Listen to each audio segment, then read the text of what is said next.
4 years later, the press is screaming at him, will you run against the president? And he said, I have no comment.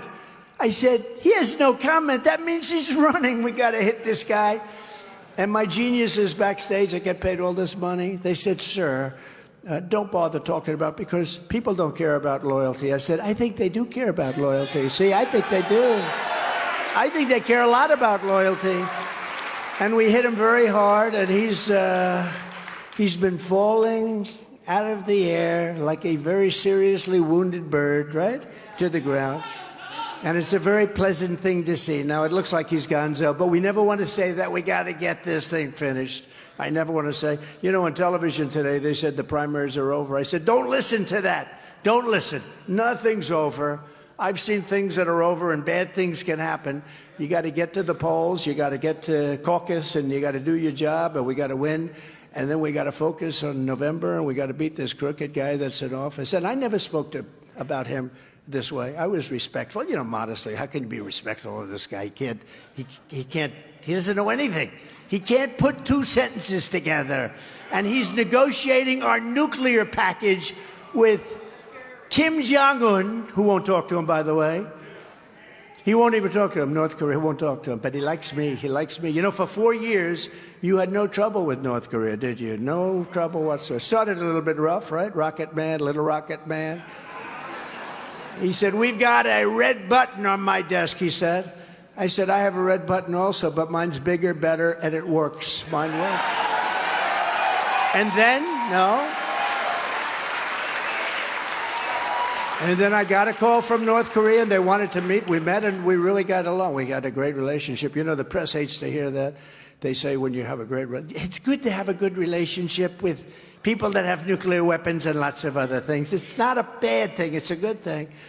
But we got along, and President Xi, can you imagine President Xi, who's a piece of granite? He's tough and smart. He's at the top of his game, and this guy walks into his office and talks. He walks into his office and falls asleep. That's what happens. I said to President Xi of China, I said, could I ask you a question? Do you have much of a drug problem? No. We have no drug problem. And what do you attribute that to? He said, quick trial. I said, what's quick trial? I sort of knew, but he said, I want to be nice, right? I said, what's quick trial? He said, we immediately give trials to drug dealers, and if they're guilty, which is probably about 119%, I would say they don't have a great chance, we execute them. And because of that, we no longer have a drug. They used to have a massive drug problem years ago. Every drug dealer is responsible on average for the life of the dealer for killing 500 people. And by the way, destroying families, terribly destroying families. And if we want to get rid of drugs, I'm sorry, I don't know that this country's ready for it. I think you should be ready for it because you take a look. But that's what you have to do with drug dealers, But we're totally dominating Biden in the general election, beating him by 6 points in the Harris poll and a whopping 18 points in some other polls. Can you imagine 18 points? A friend of mine called me who's not in politics. He says, could I ask you a question, President? What? How come you're only winning by 18? He doesn't realize they have certain constituencies that bring them up to like 38 or 39. Actually, brings them up to 38, 39, and he's at 35. So that tells you, in other words, that's pretty bad. But they do. They have a sort of a base of almost 40, and we don't have that base. We have to go out and earn it. And like in 2016, we just ran the whole East Coast of the country, and that made up for California, which I actually believe that if they didn't have rigged elections out there, if they didn't have all the paper ballots, they send out like 36 million ballots, and nobody knows where the hell they're going to or coming from. I think a few people know where they're going to, and a few people know where they're coming from.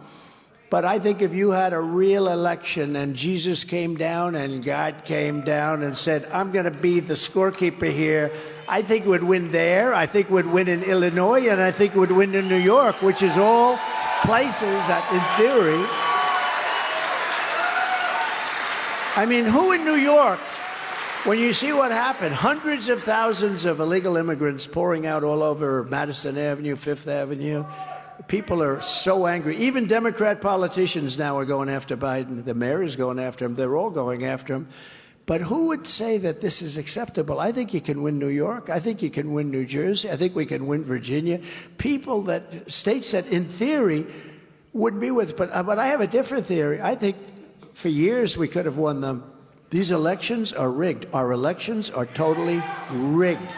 And we got to do something about it. The radical left Democrats rigged the presidential election of 2020, and we're not going to allow them to rig the presidential election of 2024 and destroy our country.